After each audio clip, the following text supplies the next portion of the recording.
हमारे नए वीडियो में आपका स्वागत है।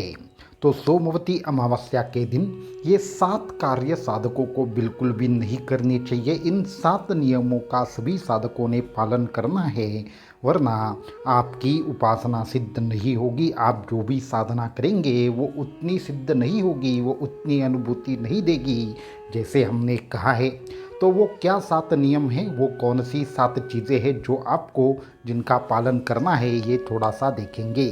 तो सबसे पहला नियम, सबसे पहली बात जो आपको बिल्कुल भी नहीं करनी है वो ये है, आपको किसी को भी आप क्या साधना करने वाले हैं, क्या साधना कर रहे हैं, ये गलती से भी नहीं बताना है। ये अगर आप करेंगे तो आपकी साधना का कोई भी लाभ नहीं होगा। बहुत सारे ऐसे साधक हैं जो अक्सर ये बताते फिरते हैं कि हमने ये साधना की, वो साधना की, हम ये करने वाले हैं, वो करने वाले हैं। तो ये बिल्कुल भी ना करें, नहीं तो आपका जो अनुष्ठान है वो सिद्ध नहीं होगा। दूसरा महत्वपूर्ण नियम है जिसका आपको पालन करना है, वो ये है कि आपको किसी के भी हाथ का बना हुआ खाना, घर के बाहर जो भी आप जब जहाँ पे भी जाए वहाँ पे अगर आप खाना खाते हैं तो आपकी की हुई साधना कभी भी सिद्ध नहीं होती। उल्टा आपने जो भी साधना की है उसका फल जिस घर का आप खाना खाते हैं वहाँ पे चला जाएगा। इसलिए आपको किसी भी प्रकार से अभी आने वाले 2 दिनों तक किसी के भी घर में खाना नहीं खाना है, खास करके अमावस्या के दिन में। तीसरी और अत्यंत महत्वपूर्ण और रहस्यमयी बात आपको करना ये है, आपको सोमवती अमावस्या के दिन बिना आसन के साधना नहीं करनी है। अगर आप किसी भी प्रकार से फटे हुए आसन के ऊपर बैठकर साधना करते हैं, जमीन के ऊपर बैठकर साधना करते हैं, या आप प्लास्टिक का आसन लेते हैं, फिर भी आपकी साधना सिद्ध नहीं होती, आपको उससे तकलीफ ज़्यादा होगी। तो ये तीसरी गलती बिल्कुल भी नहीं करनी है। आपको साफ सुथरा और बिना फटा हुआ, बिना किसी भी प्रकार से जीर्ण हुआ वस्त्र इस्तेमाल करना है। ये अत्यंत महत्वपूर्ण तीसरा नियम जो सभी साधकों ने जिसका पालन करना है। चौथा एक नियम है कि वो ये है कि आपको जब भी आप ये साधना करें तो बिना संकल्प के साधना नहीं करनी है। बिना संकल्प के की हुई साधना भी सिद्ध नहीं होती। नहीं तो आप संपूर्ण विधि का पालन करेंगे, लेकिन जो साधना है वो साधना बिना संकल्प की करेंगे, फिर भी आपकी साधना सिद्ध नहीं होगी। ये महत्वपूर्ण चौथी बात है।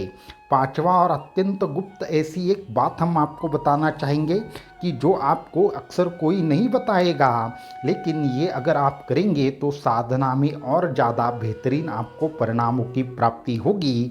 तो करना ये है कि आपको जब भी आप साधना करें, आपको एक सबसे पहले एक हम मंत्र बताना चाहेंगे, उस मंत्र के साथ में साधना की शुरुआत करें। और ये अगर मंत्र आप विशेष तरीके से हम जैसे बताते हैं उस तरीके से आप मंत्र के माध्यम से साधना की शुरुआत करते हैं तो आपकी अवश्यंभावी जो भी मंत्र सिद्धि है वो होगी।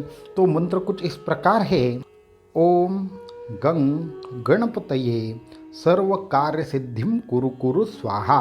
तो इस मंत्र के माध्यम से पहले साधना शुरू करके देखें और उसके बाद साधना करें। अक्सर होता यह है कि साधक संकल्प भी करते हैं लेकिन उनको उस तरीके की एकाग्रता का अनुभव नहीं आता जिस प्रकार की एकाग्रता के माध्यम से आपकी साधना सिद्ध होगी। तो ये पांचवी ऐसी बात है जिसका आपको पालन करना है, आपको अवश्यंभावी विशेष तरीके की अनुभूति आएगी।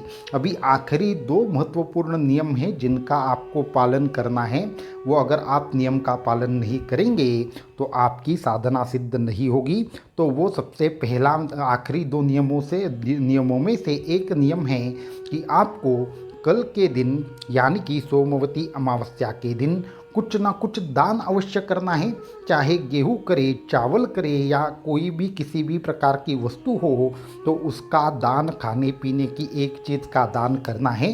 कम से कम 3 लोगों को आप थोड़ा थोड़ा चावल दे, लेकिन अवश्यंभावी दे। इससे आपकी साधना जरूर सिद्ध होगी और बिना दान के साधना सिद्ध नहीं होती।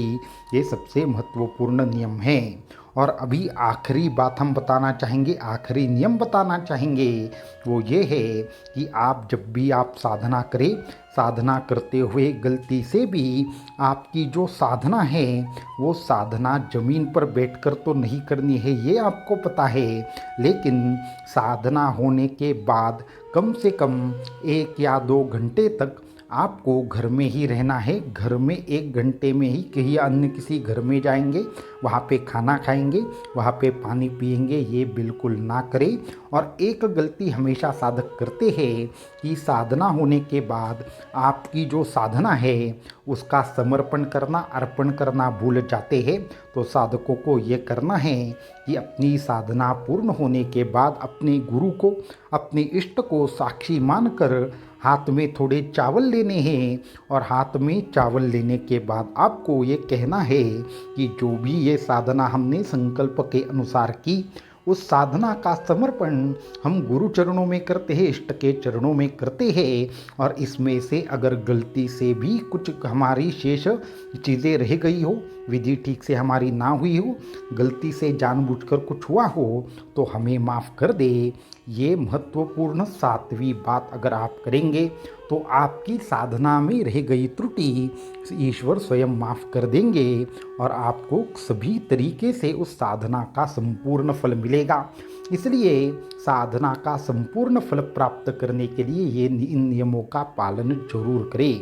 तो आज के इस वीडियो में इतना ही। आने वाले वीडियो में किसी अन्य विषय पर चर्चा करेंगे। अवधूत चिंतन श्री गुरुदेव दत्त।